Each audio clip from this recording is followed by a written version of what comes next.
And some changes here as the D-line separates some.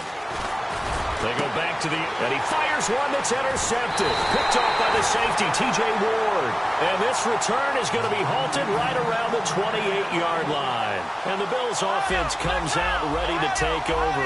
And that recipe on their last drive that resulted in a touchdown looked pretty good, so they'll be hoping to do that once more. And it takes me back to when we sat with the offensive coordinator and the head coach. They felt pretty good about their game plan. And he is into the end zone for a Buffalo touchdown.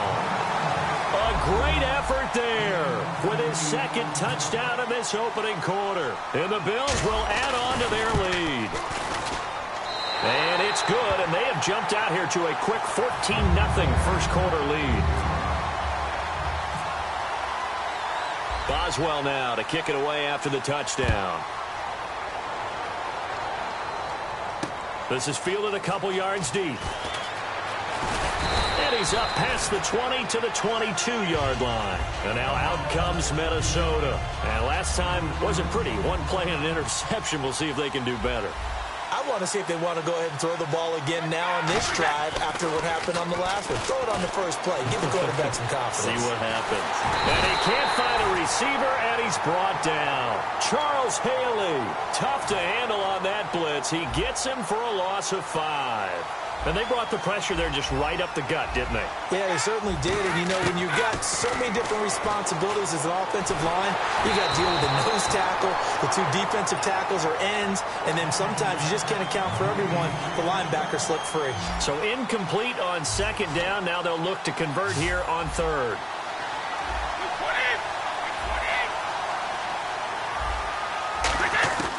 Shotgun now for Brady. And that one goes incomplete on the drop. That's one he definitely normally catches. 4th down. Well, no second guessing the call here. It was 3rd and long, so throwing the football was probably the smart play to try and pick it up. But they don't get it, and now the defense goes off the field feeling pretty good about themselves, gaining some momentum as they force them into a likely punting situation. Harris now to return. Just a 25-yard punt. Not what he was hoping for by any stretch. And the Bills are going to take over in great position here for the 1st and 10. And this should be the final play before the quarter ends.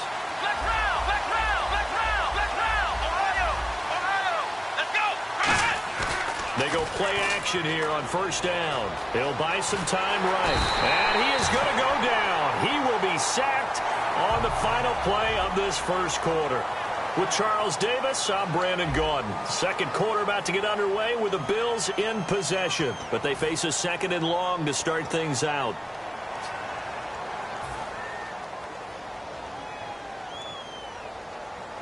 And now the offense will look to respond after the sack.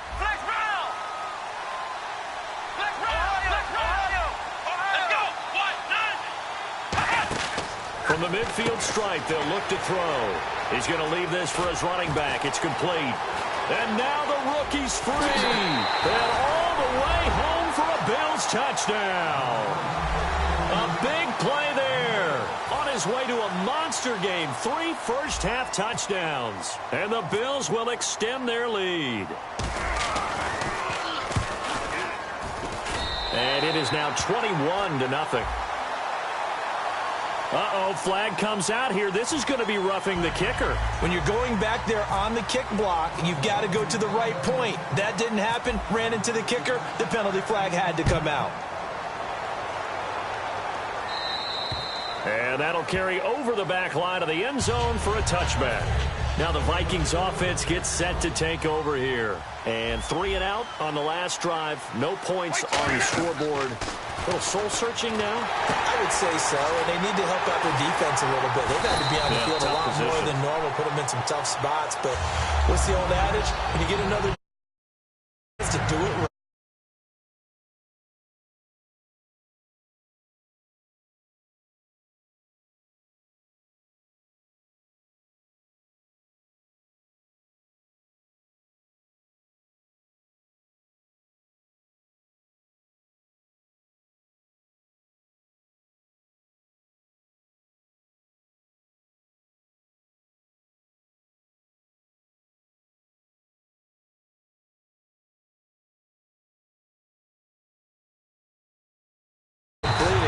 to worry on the play. How many times is a quarterback going to get hit? Because offensive linemen have to do an acting job of making sure it looks like they're whiffing on blocks. But you got to slow them down a little bit, because if you don't, that's a lot of big guys coming at your quarterback in a big, fast way. And boy, he can get hurt. Give him 3 on first down. It'll set up a 2nd and 7. Well, so many times we look at a short run and we praise the offense for trying to set the tempo and establish things. But the defensive guys, hey, they just won the battle there. It wasn't a big run given up. They don't always have to absorb the body blows. Sometimes they dish them out themselves. A good pickup there, 26 yards. Good throw, good catch, but I really like the route. The drag and being able to run away from defenders, hard to stick with them for that long. Yeah, better against man than zone, or? Better against man, because now you're running away from someone and you're not running into a defensive player in another zone. It's an 8-yard pickup, and it'll bring up a 2nd down. 2 minutes to go here in the first half. We'll come back to San Diego after this timeout. So this brings up a 2nd and 2.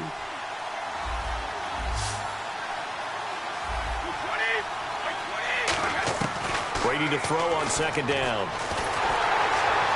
And they're going to get him. He's sacked back around the 28. It'll go in the books as a 7-yard loss on the sack. And it's 3rd down. And defensively, it's a nickel formation here on 3rd down and 9. Here's Brady to throw. And he takes a shot on the release as this will be incomplete. He was looking to hit his running back, Le'Veon Bell, that time. And it brings up 4th down. So much of this game is about leverage. We always talk about low man wins in the trenches. Well, it's like that in just about every position. And sometimes, if you lose that leverage and you're losing the battle, just jump up at the line of scrimmage and try and bat the ball away. And that's exactly what happened there.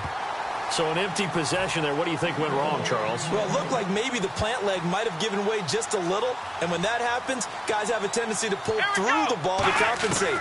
And in doing so, sent this one off target. Finding his safety valve here. That's complete. And he's finally taken down, but not before getting across midfield and across the 45-yard line. So in the second quarter, he's already up over 100 yards receiving now. And isn't 100 the magic number for a really good game for a receiver?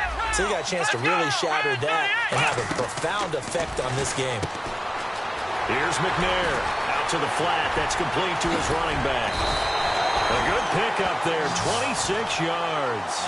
We can talk all we want about football being a game of strength and brawn. It's also a game of mismatches, and they're trying to create one there, getting it to their back out of the backfield to make a bigger play. As we often say, get it to him in space, let him use his leg.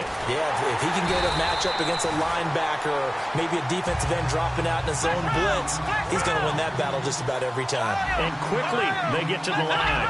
I know most of the time when the ball's in the air, you're thinking wide receiver, tight end, but running backs, they can be a big part of any passing offense nowadays. A 5-yard gain, and now they're set up 1st and goal. Now whistles come in. We're going to get a timeout here by the offense. It's just their first, so they'll have 2 remaining here before we get to halftime.